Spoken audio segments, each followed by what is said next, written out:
But who do you say that I am? Let me tell you some of the answers I've heard or read. My personal Lord and Savior, the Son of God, God incarnate, He is my life, the song I sing, my everything, buddy, brother, friend, homeboy, rock, comforter, coach, teacher, example, the co-pilot next to me. And this list, my dear brothers and sisters, could go on and on and on. At some point or another, we've probably all been told who Jesus is. Maybe you heard it from priests, your teachers, parents, friends, or maybe even your prayer groups. Or maybe you've read it in books, in Sunday school lessons, perhaps on bumper stickers, or maybe you saw it on Facebook, or read it on the internet, or maybe even heard about it in a song. And some of the answers may have been helpful, some were not. Some were just plain silly, and some may even have been hurtful and destructive. Regardless, the question still remains. By now, my dear brothers and sisters, most of you know me well enough to know that I don't intend to answer that question for you. Each of us must answer it for ourselves. It is not, however, a theology or a Bible exam. If anything, I think it is an examination of our own lives. I don't think Jesus is asking us to just parrot back the answers we've heard or read.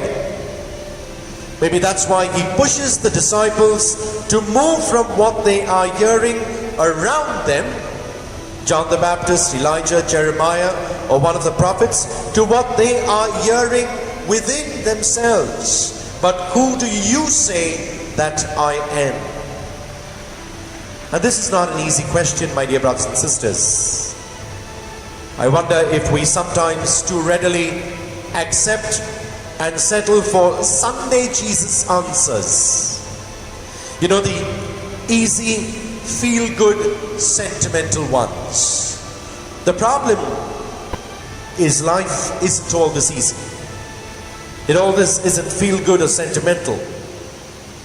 It's one thing to say who Jesus is here, perhaps in our city of Mumbai, on a Sunday morning, in a relatively safe and comfort society and so on. But it's a very different thing to say who He is outside of that, especially in places where Jesus is not easily accepted and the faith is always being persecuted. The question is never merely academic or abstract. It always has a context. And here's what I mean. Who do you say Jesus is following the death of Graham Steins and his sons and increasing religious tensions in our country? Who do you say Jesus is in the wake of an innocent man's execution amidst the ongoing war between Israel and Palestine and perhaps the continuing persecutions in that state? Who do you say Jesus is as COVID-19 continues to spread? As refugees cry out in need, as people in our own city go to bed hungry, they live amidst domestic violence or work for a wage that cannot support a family. Who do you say Jesus is because you lost your job during the lockdown? Who do you say Jesus is when a loved one passes away?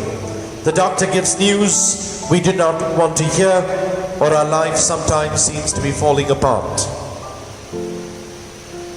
Who do you say Jesus is when we are faced with decisions that have no easy answers?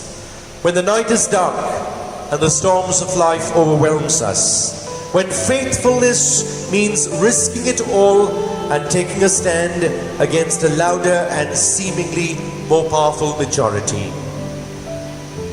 Using the context of these few examples, my dear brothers and sisters, what does it mean to say Jesus is my personal Lord and Savior, my example, or my brother, or my friend? What does it mean to say that Jesus is my life, the song that I sing, or my teacher? And here's my point. Who we say Jesus is has everything to do with who and how we are and will be.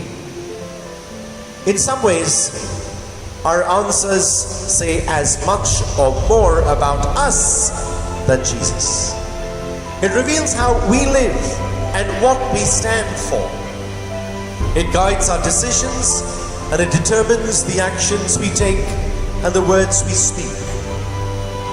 It describes the expectations and demands we place on Jesus. It discloses the depth of our motivation for and commitment to following Him.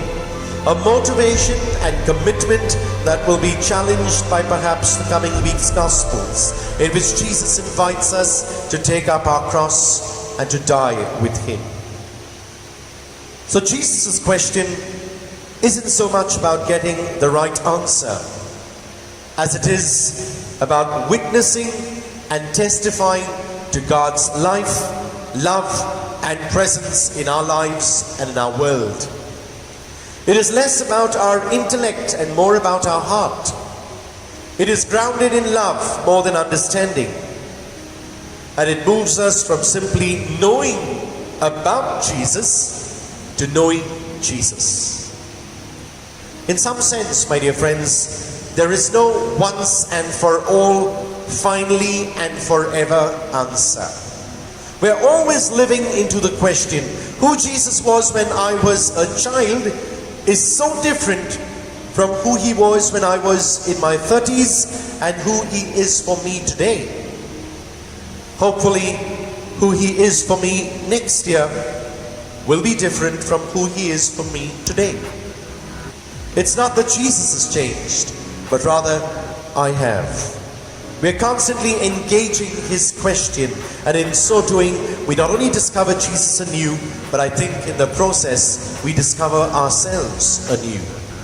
Sometimes we discover a disconnect between the Sunday Jesus, about whom we sing and talk about for almost an hour, and the life we live the other 167 hours of the week.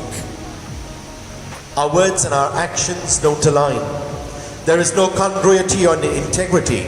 I don't say that as a judgment about anyone, but an acknowledgement of just how difficult it can be to recognize and live the truth that Jesus is truly the Messiah, the Son of the living God. More than once, my dear brothers and sisters, I myself have fallen into the gap between my Sunday Jesus kind of answers and the circumstances of my life in the world. Sometimes my answers were too simple, too small, too easy.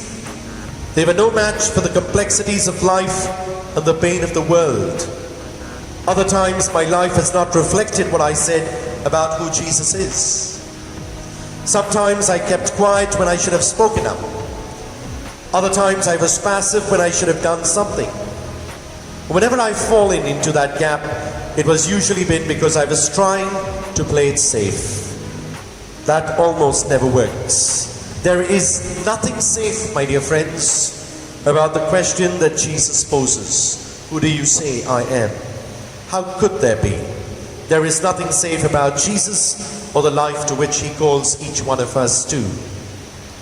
Jesus' life and presence among us calls into question everything about our lives, our world, the status quo, and business as usual. And that's why we ought not answer His question too quickly, too glibly, or with too much certainty. It's not a question to be figured out as much as it is a question that we ought to live.